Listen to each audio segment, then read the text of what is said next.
A tragédia que abala o Rio Grande do Sul, a maior tragédia climática da história do nosso estado, é uma tragédia que afeta também o setor livreiro. E eu quero te convidar hoje a conhecer alguns dos livros da minha estante, mostrando este espaço aqui, onde eu tenho uma série de livros que são de edição de bolso e muitos destes da LPM Editores, que é o que eu vou te mostrar hoje, fazendo um convite muito especial para ti que possa contribuir para que a LPM vá se reerguer de novo aos poucos. Então, se for comprar um livro, dá uma olhada no catálogo da LPM, dá uma privilegiada nos livros da LPM, e se não conseguires comprar por dificuldades até mesmo de entrega hoje, que se encontram, né, a situação de poder estar levando estes livros físicos até vocês, considerem também comprar estes livros em versões digital para dar um suporte para uma editora tão importante e que teve aí milhares dos seus exemplares, dos seus livros afetados. A estrutura também da editora ficou bastante comprometida, e o convite então é para que conheças mais alguns livros da minha estante e para que possas dar um apoio aqui para o Rio Grande do Sul, privilegiando editoras gaúchas, e aqui no destaque que eu trago para vocês hoje, em especial, a LPM Editores.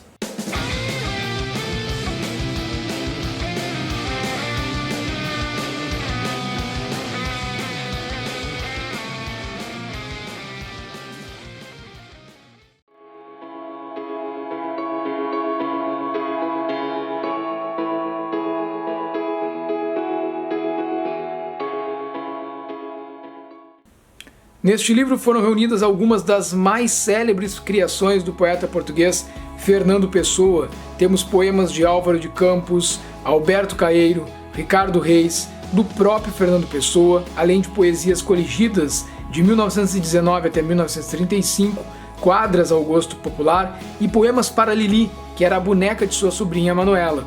É um livro que eu carrego para cima e para baixo. Eu gosto demais da leitura destes poemas e não tem como não marcar praticamente tudo que aparece aqui e que nos é passado nesta experiência maravilhosa de leitura que temos com as poesias de Fernando Pessoa reunidas neste texto integral da LPM Pocket.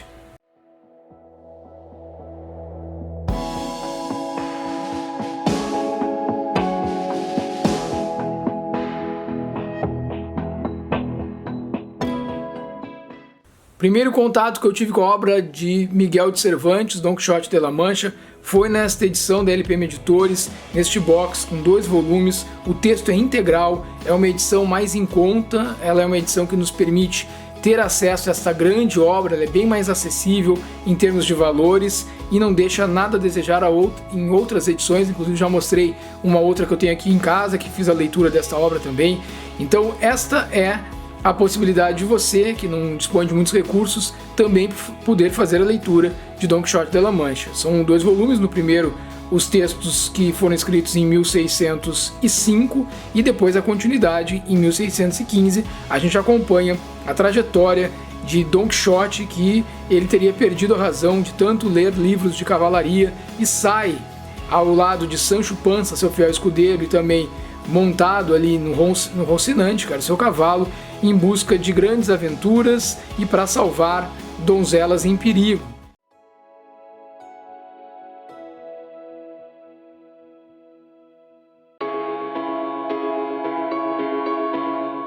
Os Sertões de Euclides da Cunha, este livraço que eu tenho também da LPM Editores por aqui, é uma obra que fala do árido arraial de Canudos, no sertão baiano, onde organizou-se, em meados da década de 1890, uma comunidade de pessoas pobres, seguidoras do líder religioso Antônio Conselheiro.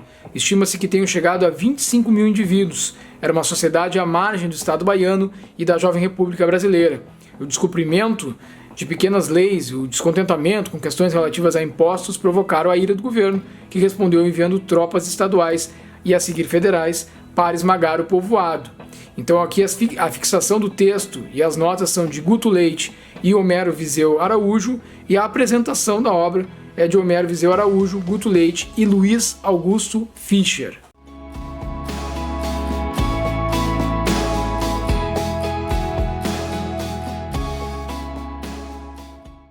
Milor Definitivo é um impressionante resumo do pensamento de Milor Fernandes, e este livro é um fantástico conjunto de preciosidades intelectuais, uma síntese do pensamento de Milor Fernandes. frases que marcaram nossa história recente e traduzem de maneira genial o que se viu, sonhou, sofreu e vibrou nestas últimas décadas.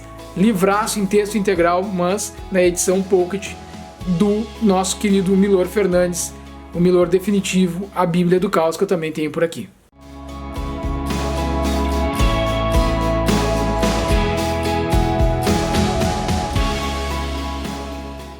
Em As Consolações da Filosofia, Alain de Botton explora as teorias de 6 diferentes pensadores, expondo as soluções sugeridas por eles para as eternas ansiedades do homem.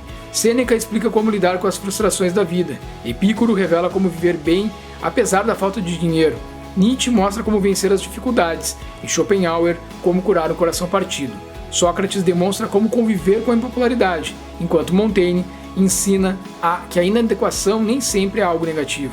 Com uma linguagem descomplicada, mas sem ser simplista, Alain de Botton consegue trazer a filosofia para a contemporaneidade, tornando-a relevante e acessível para todos.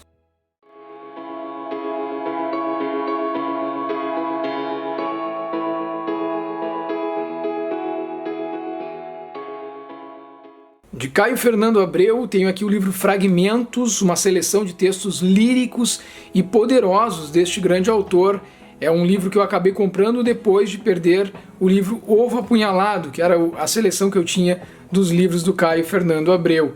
Então aqui a gente vai ter a possibilidade de acompanhar alguns dos textos do autor, como Porta-Retrato, Os Sapatinhos Vermelhos, Sargento Garcia, Uma História de Borboletas, Além do Ponto, Paris Não É Uma Festa, Para uma Venca Partindo, Os Sobreviventes, Pela Passagem de uma Grande Dor, Aqueles Dois e O Inimigo Secreto.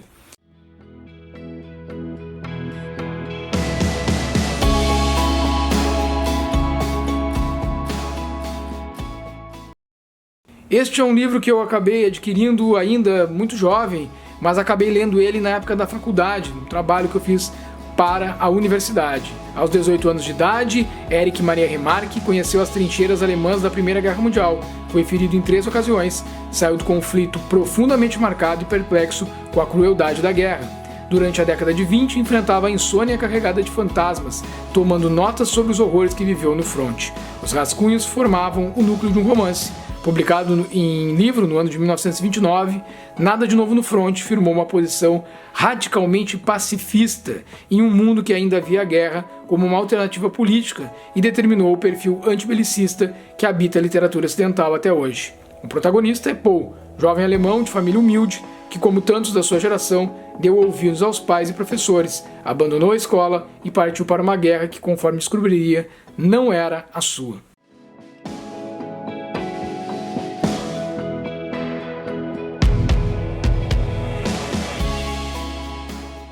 Nessa premiada coletânea de contos, o leitor encontrará condensado o universo ficcional de Sérgio Faraco, um dos maiores contistas brasileiros vivos, obra de um autor artesão que preza a palavra exata, a atenção contida e, sobretudo, os dramas internos do indivíduo. Dançar Tango em Porto Alegre mostra não pérolas, mas gemas cuidadosamente lapidadas da narrativa curta brasileira contemporânea, concentrada em 3 temas prediletos do autor. Primeiro, contos desenvolvidos na paisagem rural fronteiriça, aqui no Rio Grande do Sul, onde os protagonistas debatem-se internamente entre, de um lado, a tentativa de reter valores ancestrais e o próprio passado que se esvai, e do outro, a submissão, a modernização e a passagem do tempo. Em segundo lugar, narrativas sobre o trespassar da inocência infantil por fortes experiências emocionais e de iniciação sexual. E por último, contos sobre o indivíduo, que, melancólico e solitário, não se adapta ao espaço urbano.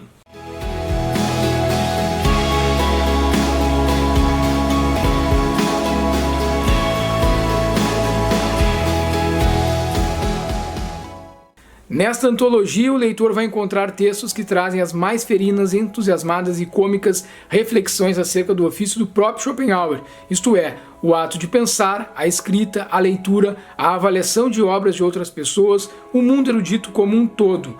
Eu li este livro ainda na faculdade, gostei demais, são escritos realmente sagazes sobre a filosofia escrita. Eu te recomendo demais essa leitura e acredito que seja uma boa porta de entrada para quem quiser conhecer a obra de Schopenhauer.